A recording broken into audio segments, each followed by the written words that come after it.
Welcome to this Mtech Access webinar. At Mtech Access, we provide health economics and outcomes research and market access services from strategy through to implementation. Our unique NHS relationships guide and validate everything we do in the UK. We work with over 80 NHS associates to bring our pharmaceutical and medtech clients authentic insights into the NHS. We can help you answer key questions related to the NHS, from how to communicate with integrated care systems, places and primary care networks, to how to capture pathways of care. Get in touch today to discuss your market access goals. First though, I hope you enjoy the webinar. Welcome everyone to the NHS Whispers session. I'm Phil Richardson and today we'll be covering data-led transformation in the NHS and how perhaps we could partner to optimise patient care. We've got a great mix of audience here today between industry and the NHS, and I'd particularly like to welcome our NHS associates who play a key role in the work we do. For those that don't know us, Mtech Access is a specialist health economics outcomes and market access consultancy with a track record and expert delivery. We provide specialist support to both pharmaceutical and medtech clients and work as a collaborative partner with the NHS. Today, we focus on specifically the role of data-driven transformation, and I'm absolutely delighted to welcome our speaker, Stephen Slough, who's the CDIO for Dorset ICB. Welcome, Stephen. Hi, Phil. Thanks very much. It's great to have you here today, particularly as digital is playing such a key role in the transformation in the NHS and the much broader conversation. But I think before we get stuck into that, it'd really be good to help our audience understand a little bit more about you, your current role and your responsibilities.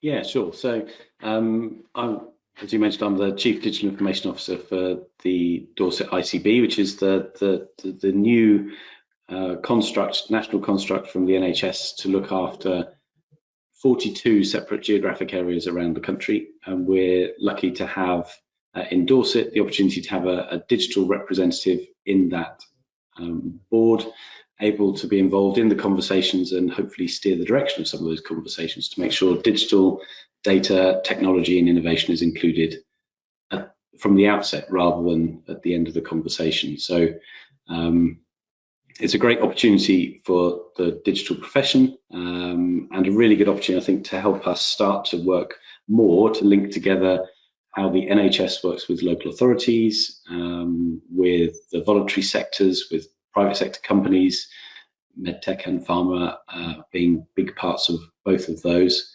Yeah, and ultimately make a difference for our population. So yeah, it's an exciting role and an exciting time.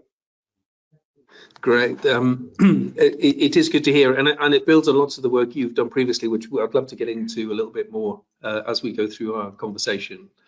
Could you tell me a little bit more about your team and how it fits? Can you just expand on that a little bit? You talked about quite a complex range of stakeholders, and it'll be good to understand how does that work, or maybe even a day in the life of Stephen Slough. What does that look like? It starts pretty early with walking the dog, but that's probably not interesting to most people. Yeah, so we have a really good collaborative approach in Dorset, which is useful because lots of the conversations we need to have can be quite complicated, and the challenges we face certainly are, same as everywhere else in the NHS, are quite tough. So being able to have those conversations are very useful.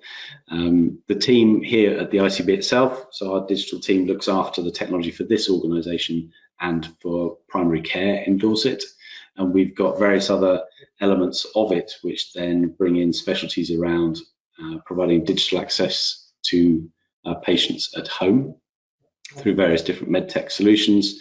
Our Dorset Intelligence and Insight Service, the DiiS platform, which is our data and intelligence platform, kind of comes through this team as well.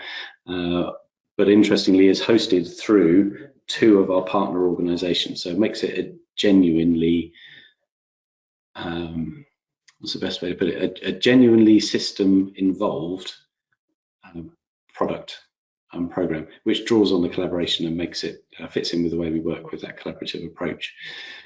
Other things like automation, IG, all involved and big parts of what we do too.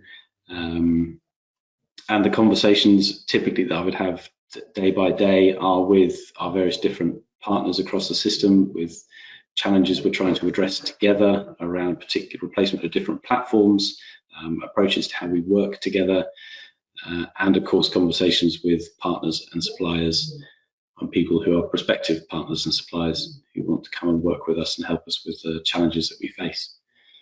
There's never a dull moment, I think it's probably fair to say.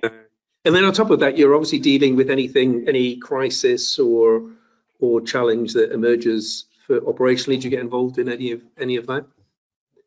Yeah, absolutely, we do. And we, if there are cyber incidents which are on the increase, as you could imagine, we get involved in that, how we can support the platforms that we run from here and also across the system. We get involved in supporting with all of those too. So that does sound a lot. So the dog walk in the morning. So what's your dog called? I'm sure everybody be interested in what kind of dog it is and what it's called. He's a small cockapoo. He's 9 years old now, so we got ahead of the cockapoo trend, and he's called Oreo, so he's now famous, I suppose. A little bit. He is now famous. So trend setting on every level, including wellbeing walks first thing. Absolutely, yeah. Yeah. So you mentioned DiiS, and that's got some national interest, hasn't it? And I think it was very early. The work you and the team were doing were very early about integration. When people were talking about interoperability, you were creating solutions to help decision making. Do you want to just expand a little bit on that? Because I think our listeners would be generally interested in how far you've got on that data journey. Yeah, of course. So the DiiS, so the Intelligence and Insight Service platform we've created, started a number of years ago, and it's been quite a creative journey, I suppose, to get it to where it is. So we started it with our digital strategy in 2016 of having a way of bringing data together from all the different data sources that we have across the system to provide a way of looking at how effective and efficient we are at running and providing the services that we have. From that initial concept to where we are today, there's been a huge transformation, really, in ways of working together and then output in ways patients are treated. And, you know, if I look at that original ambition, the team that are delivering it today have just totally smashed that out of the park. It's gone way beyond where we thought, and really excited about what might be starting to come next with our opportunities on that. And it really was interesting. It was quite hard to keep the momentum going and to keep the investment going to make it fundable, or to keep it funded, sorry, before the pandemic. But we'd worked really hard up until that point to get lots of really good data sets together. So when the pandemic hit, the team were able to very quickly spin up in a single visual the entire impact of COVID on the Dorset population in as near real time as we needed to be able to operate it. And that was the game-changing moment for the product, if you like, that we've created internally,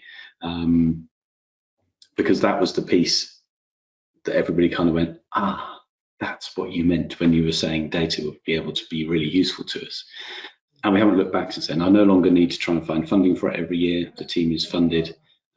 Everything we're looking at in terms of our strategy moving forward mentions it, because data-led is the way we should be going. So it's been a brilliant transformation, and it is ingesting data from all of primary care, our acute hospitals, community mental health hospitals, local authorities.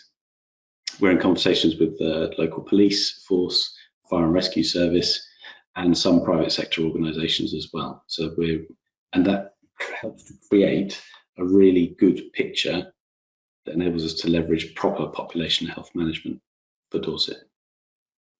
And it's fantastic, and obviously I can attest to it, having worked with you for quite a long time. Absolutely. To then be a customer of the DiiS dashboard in my Guild Command role through COVID, it was absolutely used on a day-by-day basis by both Gold, Silver, and Bronze commands. down to how many beds have we got, who's got oxygen, where's ventilation, what staff sickness have we got that's COVID related, what does that mapping look like across the county, so we can see where the hotspots are. So it was a massively useful tool, and including getting some attention nationally, didn't it, with the national COVID team. So I think it's a great example, isn't it, of how you can actually drive transformative work, and it's more than just about having data. And I'd like to explore a little bit about that with you, if I can. Yeah, it's definitely more than just about the data. The teams that we had, and we have developed this internally, were spreadsheet warriors before, but they understood the data. If the data moved or changed in a certain way, they knew why, what the drivers were and what had caused it. So by then giving them access to more up-to-date tools than a spreadsheet, they can create visualizations, bringing in mapping and various other pieces like that, which then unlock just what would have been a graph previously, and turn it into something much more visually impactful. And you could drill down through that data to get to actionable insights for a small cohort of the population. So it's pseudonymized, and nobody knows who these people are, but it can be re-ID'd back into primary care. So if we find an area that needs action taken, GPs can be appropriately informed and alerted, and can then take that action next time they see that patient, or proactively get in touch with them. And we used it, didn't we, with the vaccination efforts, because we created specific tool sets to support vaccination mapping and tracking in Dorset. And we were able to specifically target areas of the population where the uptake wasn't where it needed to be for the vulnerability of those patients. And also, because we had some of the demographic data, we knew how to talk to those members of the public in the right way that meant the message landed and was received and actually turned the direction of their decisions not be vaccinated. So it's having the right impact. So that's a great example of a strategic oversight, saying, look, we've noticed a pattern here, and we can actually now put into the GP's hands a list of names of people that might need some support, some help, some intervention. Yeah. And I guess it also probably deals with the question in the opposite direction, which is a GP or a clinician saying to you, can you tell me who my hypertensives are, who've got a mental health episode, who might have had an ED presentation, who might be of this socioeconomic group or race or something. So that's is that currently how it's being used, or are clinicians using it in anger, as it were, to help solve tricky therapy problems? Yes, they are, and a few of them are evangelists about it, very definitely, and they're bought in wholeheartedly to it and engage with the team to work out how they improve it further regularly. And there's a few particular areas where consultants from acute hospitals are very heavily involved in wanting to understand what the data is that previously would have been, linear fashion, or just in a list in a spreadsheet, can now be visualized in a way that they can then go, well, actually, can you get me some data on that as well? Because that might change how I'm seeing this, and it might change then what I do for those patients. If we have the data, we can then, the analyst will create that for the consultant, sit with them, and then go through it with them. And it has been part of the success of the DiiS, in that from the outset, whilst we had to work out the technology to make it as scalable and workable as it is, all of the visualizations are clinically led or operationally led. We haven't sort of sat there in a bit of a analyst fest and gone, this would be good, let's create one of those. It's all been to answer a specific question or series of questions to help improve outcomes or help improve the way care is delivered. And that has some interesting knock-on benefits as well. So does that put you in a space where you can have a direct conversation with the clinicians in an evidence-based conversation as opposed to an opinion-based conversation? Because I see lots of conversations happening in all systems across the country where there's lots of very strong clinical opinion, but it's often not supported by patient-led evidence. it's supported by subsets which don't tell the whole story. So do you find that's changed the type of conversation you can have? Yes, definitely. And it's maybe because we're able to present to the clinician information which their previous approach and thought process on it wasn't available to them.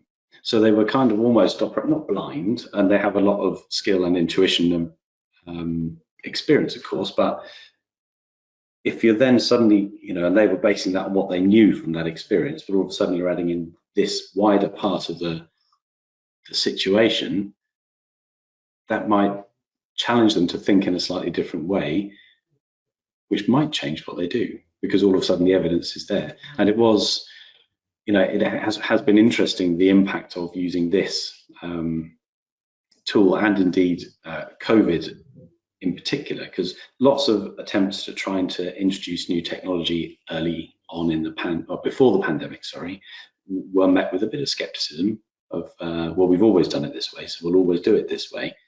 COVID landed and that didn't work anymore. And then new technology was all of a sudden the only way forward, particularly with remote consultations, for example.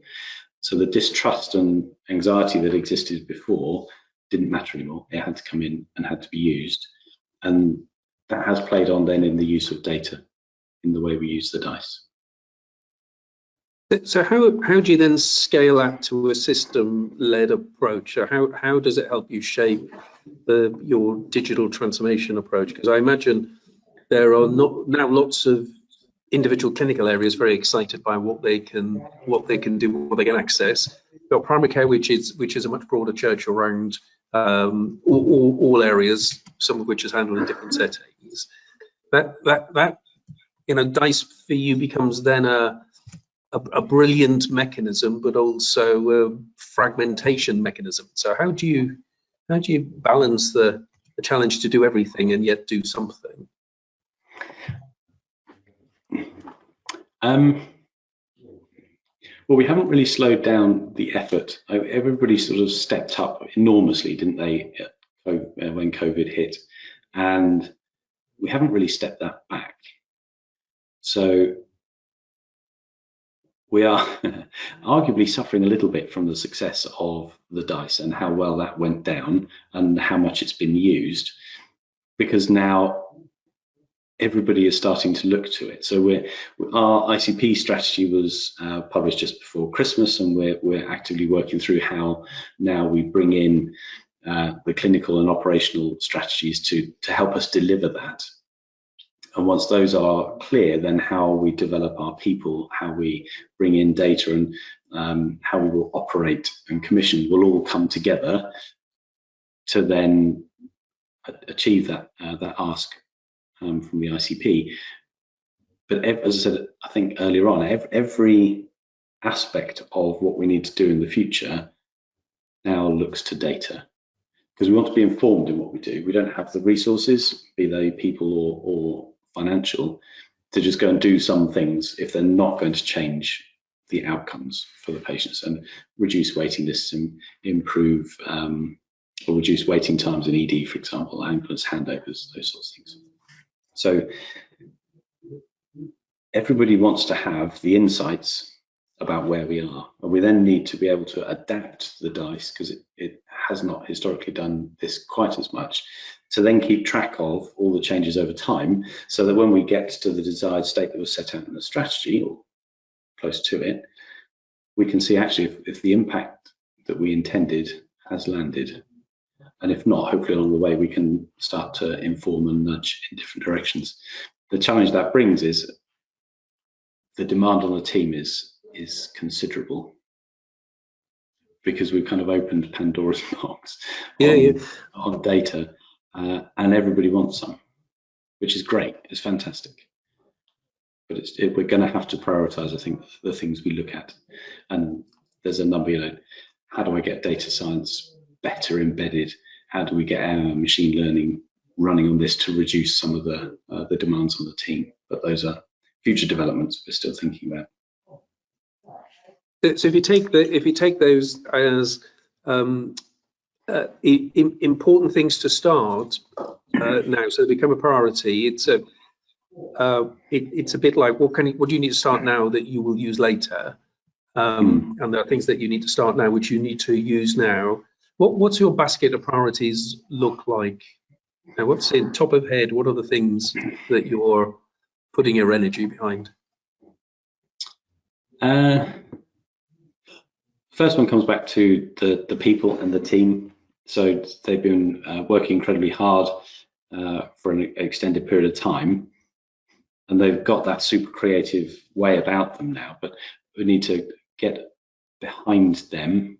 We need to support their development further, make sure they've got the right opportunities they need to keep them interested, to keep them excited, to keep them inspired, and stay with us rather than look to somewhere else. So the people is the first thing.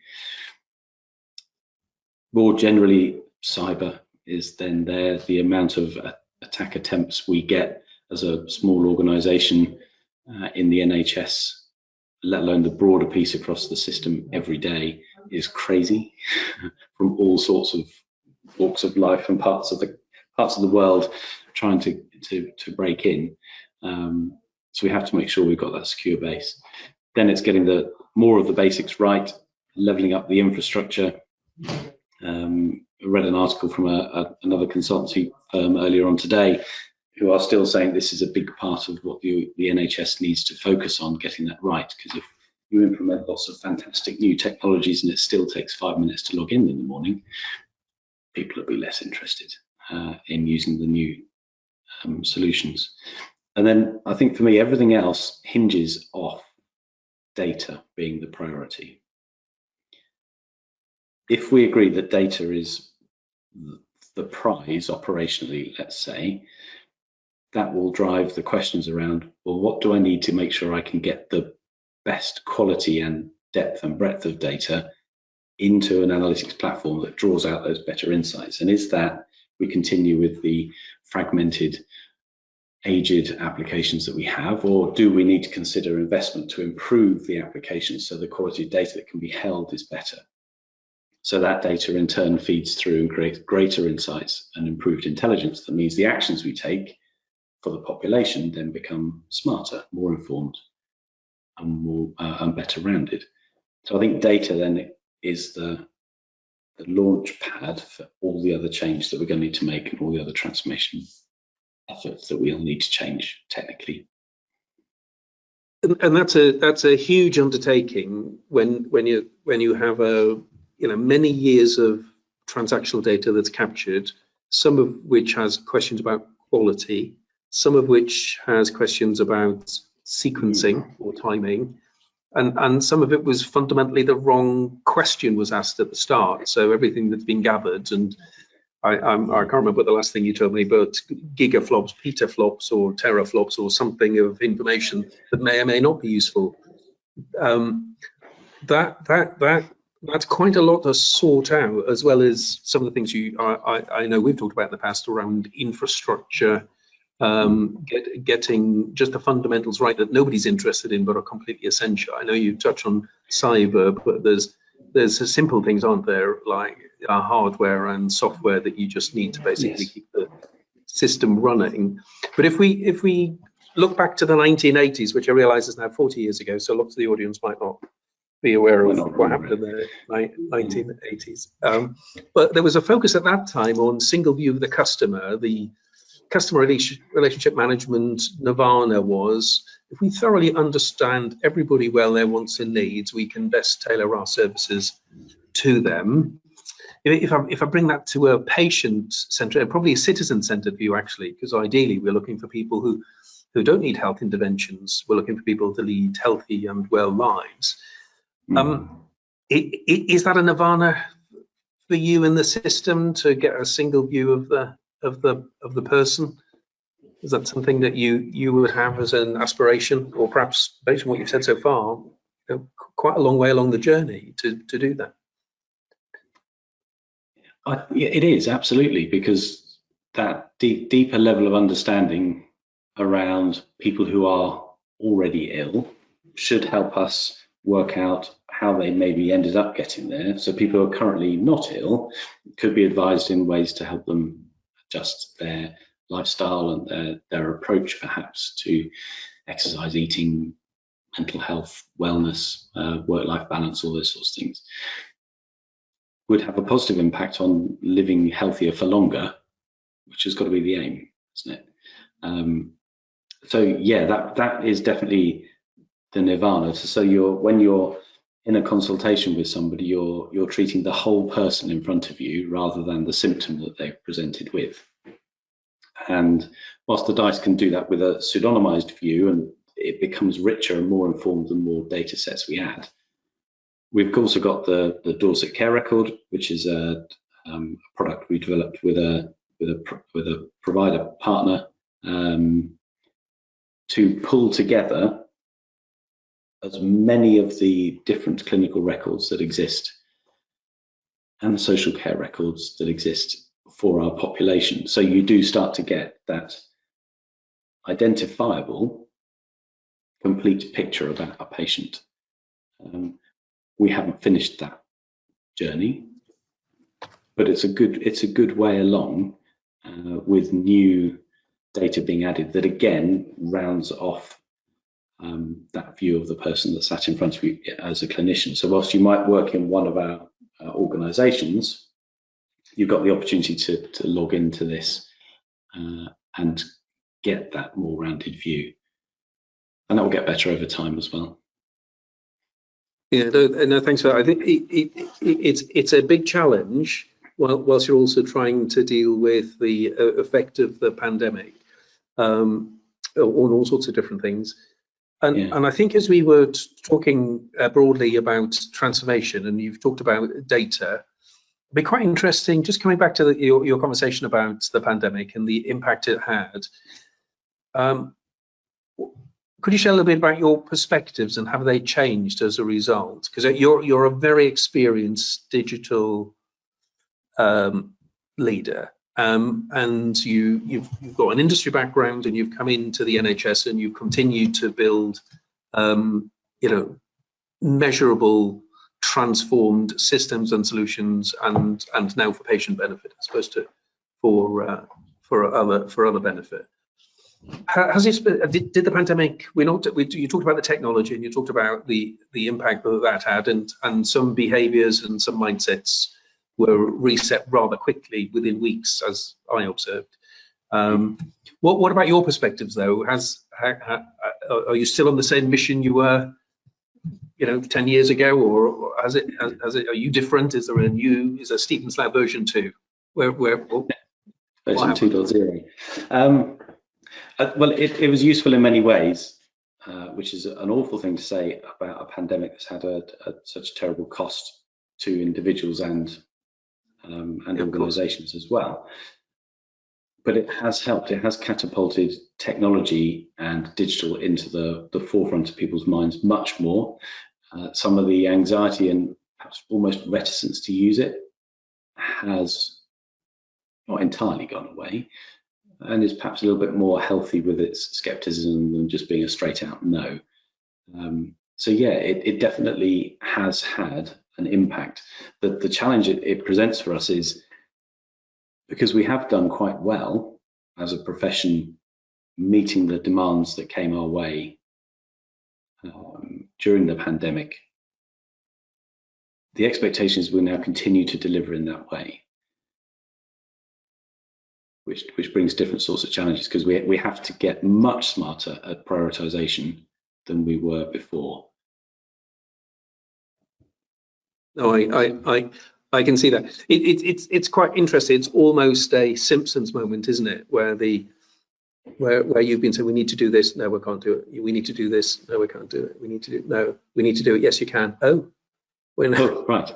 Okay. We're not going to have to do it. So, which is fair, but it is interesting to see some of the core principles that you've certainly been advocating, and the team certainly all rally round, continue through, and it's not just a knee-jerk response. And because I do see elements of some approaches are a rebadging of not quite the right way of doing it, but rebadging it or playing a wraparound. But I think the things you talk about, the core principles that sit within the, let me understand who we're trying to drive benefit for, let me understand how we bring the information together so it's useful for decision makers. All those things that let me make sure there's a platform that actually is robust and reliable and safe, and all the things you always talk about. It's good to see that that's continued, and the pandemic itself has just allowed some of them to get a traction a bit more, which I think is only for the good. Yeah, and it's not quite as exciting, is it, to invest money in a technology that isn't seen and isn't really understood by people in terms of, that basic core infrastructure, foundational layer. But none of the fancy stuff works without it. None of the insight generating computing work will be possible, analytical work will be possible without the infrastructure being right. But you must have therapy groups, have you can join to talk about that sort of thing. Yes, we all go and sit and quietly rock together. which is excellent. If we just step back a bit then, because we touched on earlier about industry and the other thread of the conversation today, around, as well as data transformation, is partnership. And you and I have definitely talked about for many years that individual organizations, individual groups, individual sectors can't solve these things on their own. It's a multidisciplinary solution with academia, industry, the NHS and wider partners coming together. If you think we've certainly conversations I'm having with Pharma and Medtech and academia is we'd love to be involved. We've got our own data, we've got our own insight. We'd love to be involved. We're not quite sure how to do it or where to even start. Are there any hints and tips to? And I'm really trying to avoid you suddenly getting 1,000 phone calls after this session, where they're saying, "Oh, Stephen, I need to come talk to you because I've got a really great thing."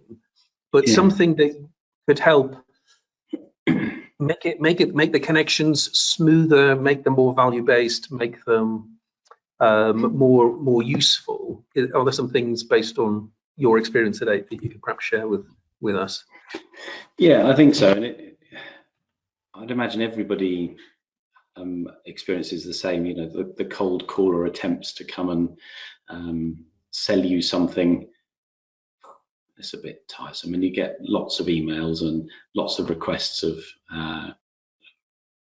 we've got this brilliant thing, we'd love to come and sell it to you. And it's hard to get technology into the NHS from what I've seen.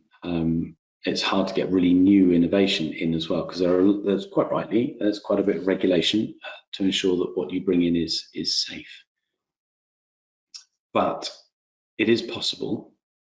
And as somebody who's got a product, if you've done your research, first of all, of the people you're going to go and speak to and the environment that they're in and the organization they're in and how they work, and try to find out what some of the challenges are.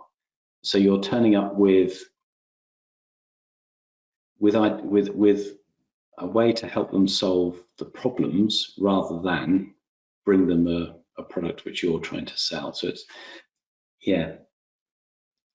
try to understand what we're facing, and specifically in some cases, and come with an answer. And if your product doesn't match that, it's almost a case of we'll then don't come, because we don't have the capacity and the time, really, all the funding, and there'll just be lots of engagement. Oh, that would be lovely if we could afford it, but we can't. So try to understand where we're at. I mean, I still now, the CCG ended last year, 1st of July, the ICBs were created. I still get emails from people trying to sell stuff to the clinical commissioning group, which hasn't existed. I just ignore them. They go straight in the bin because they haven't bothered to look. They haven't tried to understand. I get emails coming to the ICB referencing us as a trust, which we're not. That goes in the bin because they're not. They haven't done anything. They've just got a list of emails and fired them on out. So we want people that actually want to work with us, who have something genuinely they know will help us because they understand the situation we're in, and they come in and they then partner with us over what might be a longer period of time to get the product in and working, or the solution in and working, or the support there to help us, rather than come in, sell something, bounce to the next one. Yeah, I can see that, and I've also noticed more that often the initial conversation needs to be more than one organisation coming to say this is how we can help, rather than how a single organisation helps. Is that something you're also seeing? It absolutely is, yeah, and that some people will bring absolute expertise in a transportation layer for data, for example, and somebody else will bring the technology that will feed that transportation layer, that will get the data to where we need it to be in one of other applications, or into the DiiS for analysis.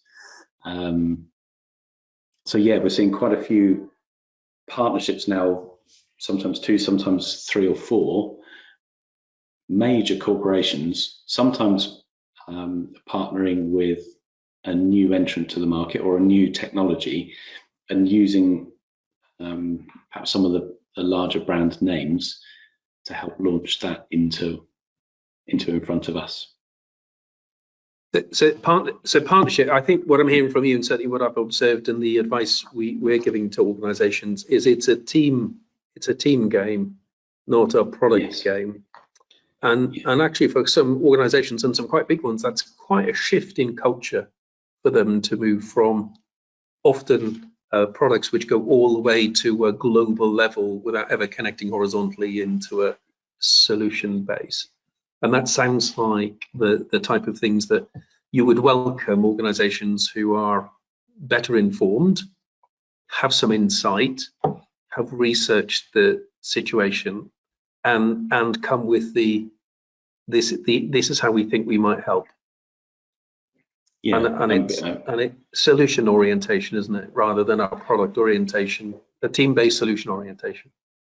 It is, and we've had some really good success with some of that. I mean, we were one of those partners supporting, really, with something one of our local authorities had done with a major telecoms company and some other technology providers, really superbly led by them at the local authority. That was a world first in some of the work they were doing, and that sort of conglomeration of organizations almost brought together some very skilled people, very capable people, that then developed products because of and through that engagement. It was really good.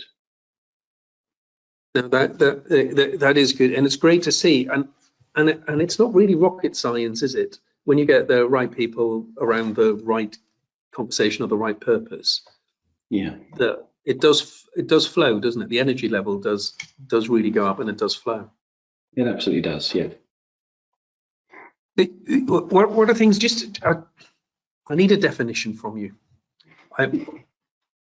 For many years, there's been the conflation between IT, apps, tools, applications, digital, and it's used interchangeably between I need to buy another laptop, I need to download an app, I need to transform the NHS, I need to change how clinical services are delivered.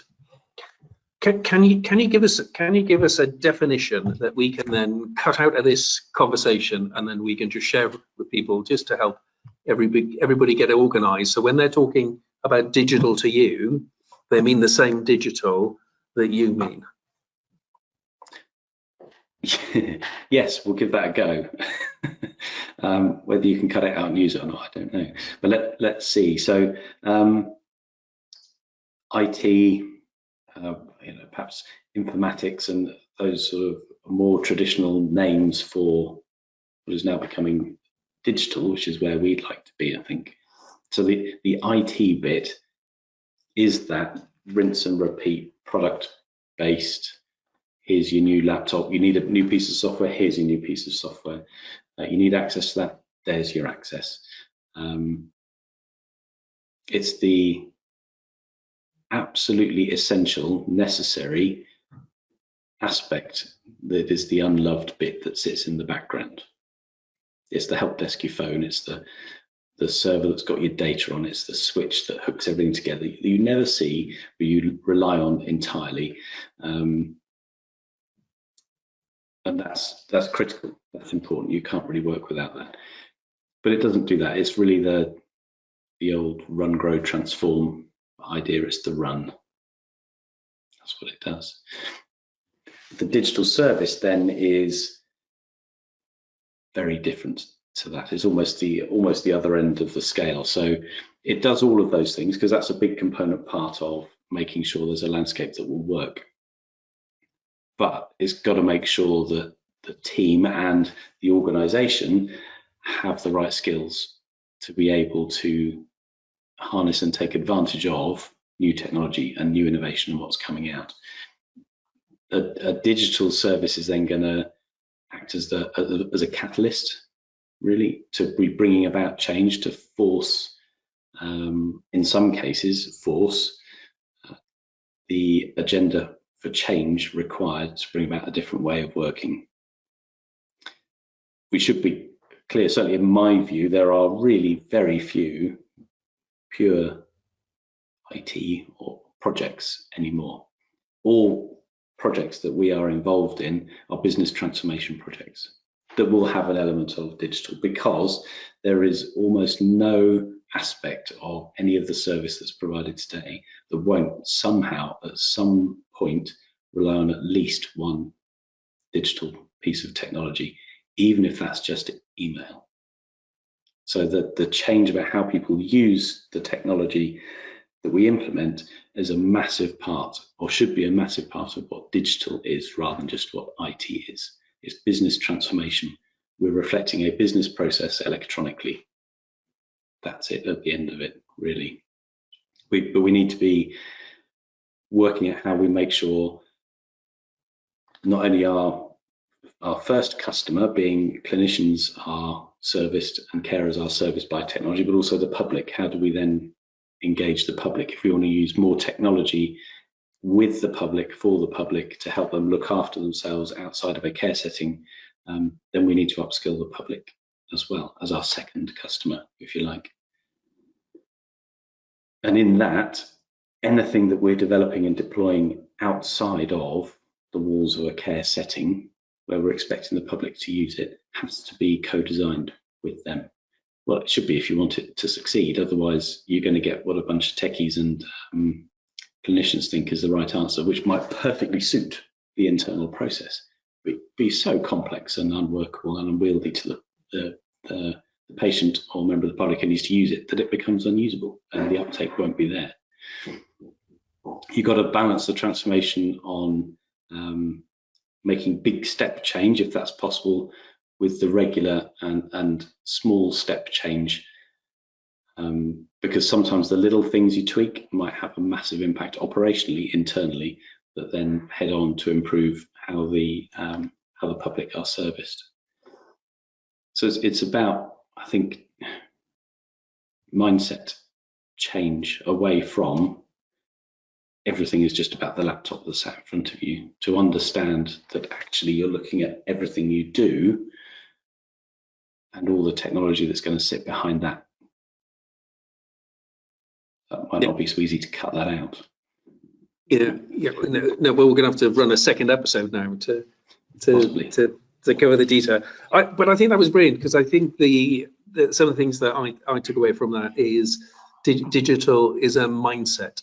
And I think that's really powerful. I think digital is transformation, and there are transformation projects rather than digital projects. So there's some IT projects, so replacing the wiring, the CAT cable, the routers, the switches, or something is a IT type project. But digital is a transformation. And I just want to connect back to your earlier comments about working in partnership. The partnership conversation needs about what difference it's going to make, which is the transformation question, not the how many, whatever it is, whatever the features are of whatever the thing is. And I think that's going to be really critical for pharma companies who are moving into the combined prescription molecule and prescription digital solution and the composite of that.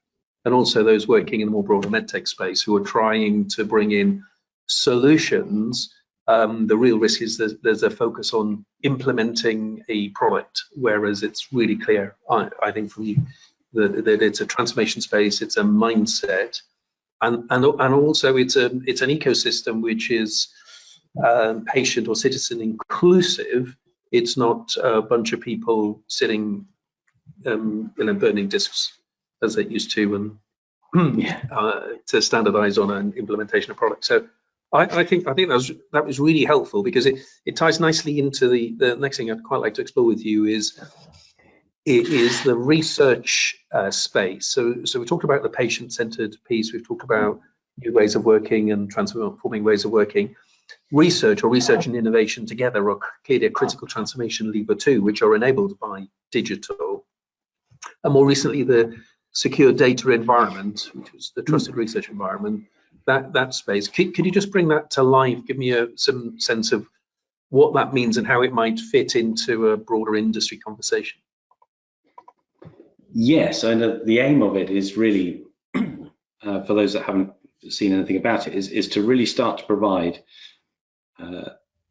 formal and structured engagement mechanisms with the NHS to access the data that it has, and it has a hell of a lot, in an appropriate way, with all the right ethics and regulations in place to secure both the researcher and the owners of the data, to really unlock all the hidden gems, frankly, that are going to sit in that data that will help transform, hopefully, the way pharma products, medtech products, other software solutions for accessibility and equity maybe as well, so that you can have real world data to make sure you're going to do the right thing and in the right way that will have a benefit, and hopefully then over time be able to keep coming back to prove that it's had the impact that you set out to do. And they are a great idea if we can work out how to make it work with the technology. That's our problem. We will be able to make that work. But the opportunity there is huge, and the opportunity for us to be able to link some of those secure data environments together over time, so that you could almost do something across the whole population, again, appropriately regulated with the right ethics and the right controls in place. It could be really exciting, really interesting. I think it's a brilliant step forward, and I'm aware, teams have tried to do some of this in isolation before, and it's tricky. And as you mentioned at the start, it's very hard to engage the NHS with an appropriate level of information with the appropriate group at the appropriate time. And certainly we see a lot of people who believe they've got the evidence they need, but very quickly fall short of an NHS within an NHS conversation. So this should make the walls porous, shouldn't it, between industry, the NHS, and the patient in a absolutely and ethically controlled, regulated way, as you've said, yes, for things that will help patients and solve system challenges come together with less friction. Yeah, it could be really powerful if we're able to achieve it. It could be exciting. So you've already talked about quite a lot of things that sit in the broader ecosystem. There's conversations at the moment, population health management, there is big data, there's business intelligence, there's health economics, there's evaluation, there's the whole how we're going to improve care together. And most of the conversations tend to polarize to an area such as population health management, and then that turns into almost a database conversation. But the languages you're using are different to that. And I know you and I have talked about, I think you coined it as the data galaxy at one point, and I don't think it's chocolate related, but it's something, or maybe it was, but it's something that I think is a lot for people to get their head around. Is it a thing? Is it something we should think about? Is it a conversation we should be engaging in? Is it a clarion call to bring people together, or is it just a conceptual thing that somebody's doodled and it's turned into a white paper and a LinkedIn blog. Around the SDEs, you mean? Yeah, I was thinking that because all of the things we've talked about so far connect to that secure data environment, don't they? They do, yeah. And I guess that, and the value of the information that's going to appear that we can share, it should really be a byproduct. And certainly that's the approach that we've taken with the DiiS and our approach to that has enabled us to start to pull together data. You then start to show it to people. It starts to have an impact on how they then care for their patients or how they work with other partners in our system to improve care. It has the impact then that people see, well, actually, if I put more data in or better data in, I'm going to get more intelligence at a higher quality, so I can make more informed decisions that will have better outcomes for people. And so it becomes a kind of a self-improving, but self-motivated self-improving mechanism that levels up data quality and use of applications. It also comes back to that point of, if we don't have the right applications to capture that data, it will start to drive that pressure for us to improve the quality of the applications so the data is captured more effectively. Because of that, we end up with a really good high quality data set we can use internally, which is what the DiiS helps us with, but also make that high quality data available to industry. It's very different in its approach to how some of the current national initiatives are going, which are based around performance data. The performance data won't give the level of insight, certainly won't give the opportunity for the research that this will, because performance data is presented in a very almost pass or fail kind of way, and you won't necessarily drive the right internal response to improve data quality about performance, because that's not interesting to clinicians particularly. But if it's driven around what they're trying to do with their patient, it will be, and that will dramatically improve, hopefully, care by the end of it. So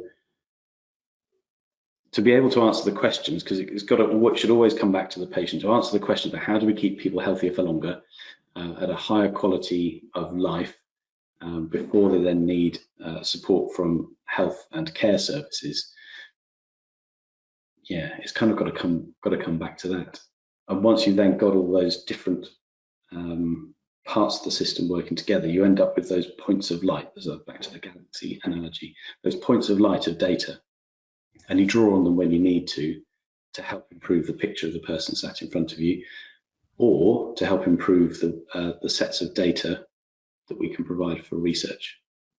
And getting some of those things right improves health, improves life expectancy, improves the motivation, the morale of people to be involved in the local economy, and it sort of starts to spiral upwards.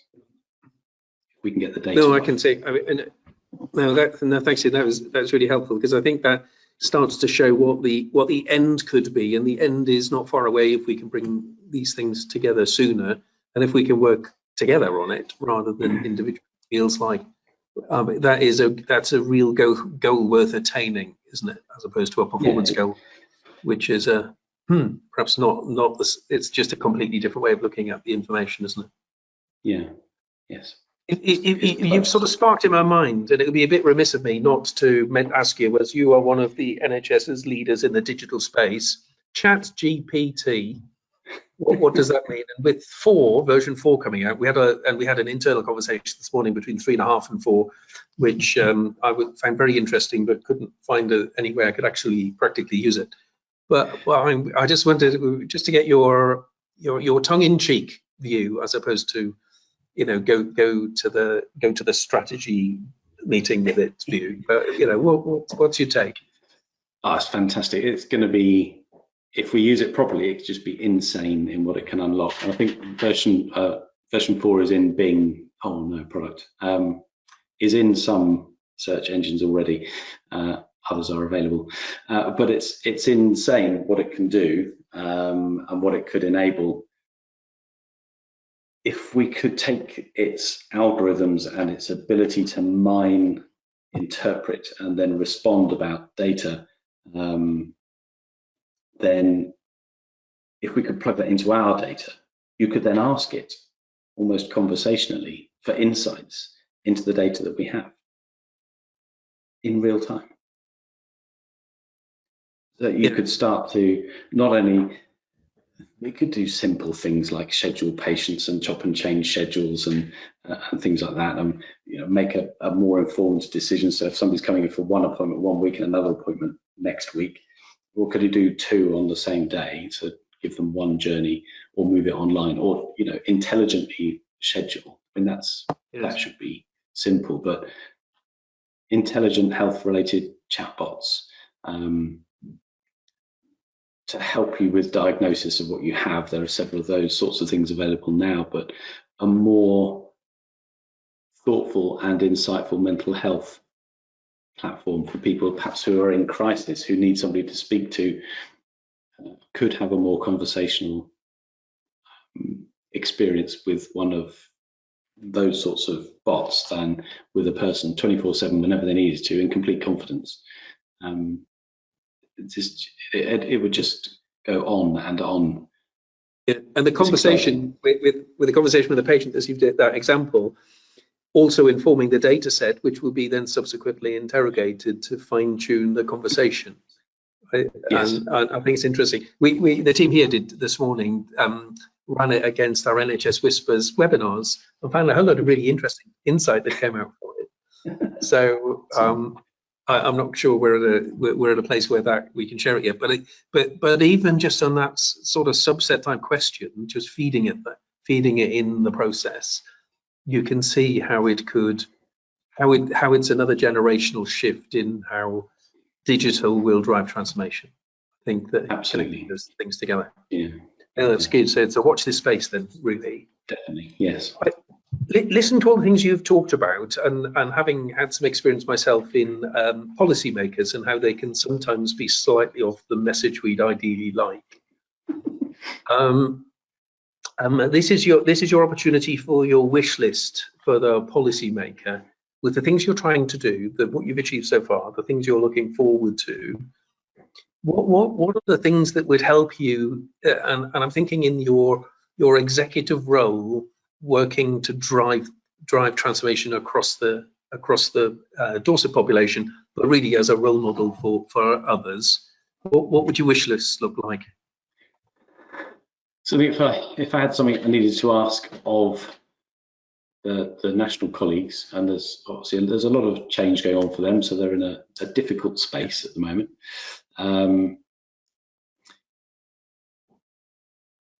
I guess it's to listen and then to include, perhaps, because having worked in sort of central roles before in a previous company, they're quite tough. They can be quite thankless because you're there giving out these messages and these directions. But there is an opportunity, isn't there, to not do that in isolation. If you listen, engage with people who are still at the front line, if you have been at the front line yourself, to get the real issues that we're facing, you can then come up with a policy change or an idea or an initiative that will make a difference. And you'll get engagement from everybody that you need and who you want to do that work for you, rather than coming up with something that you think will be good based on what you knew and then trying to force that out. It won't be as successful. So yeah, I think that would be the one thing, if I could ask, it would be to listen and include. Yeah, I think that sounds great, and it sort of reminds me of the wisdom of the crowd type conversation. The expert policy writer may, if they haven't addressed the wisdom that's available, then it's doomed not to work particularly well, is it? I think that's the situation. We've got a minute left, and I wanted to just give you a quick snap question on pulling a dream team together. Your version of the Avengers to drive digital transformation in Dorset. I'm not asking you to name names, but who would you have on the team?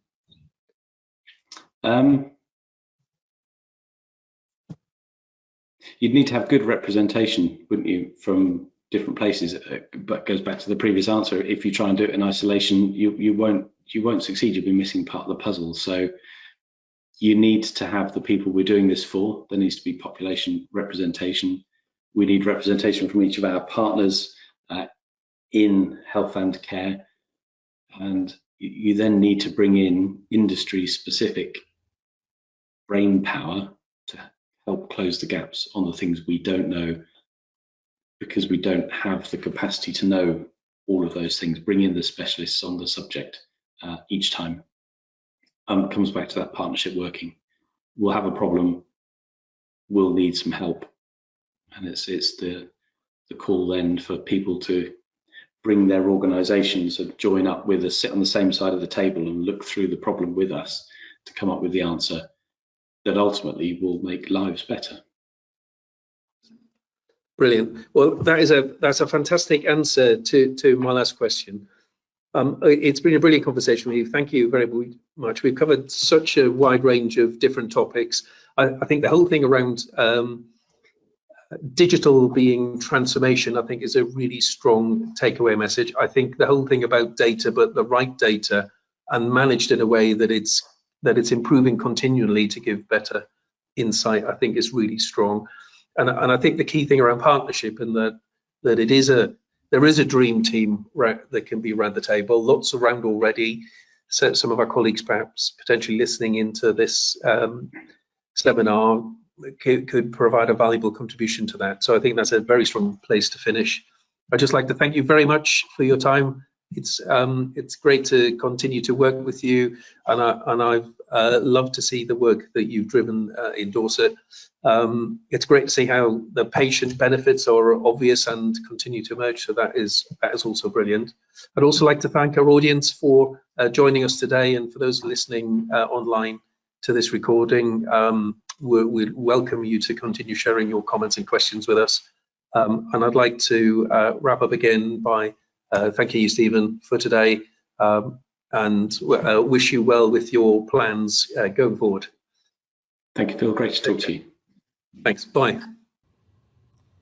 Thank you for watching. If you'd like to find out more about our work with the NHS or how we could support your market access goals, please email info@mtechaccess.co.uk or visit our website at mtechaccess.co.uk.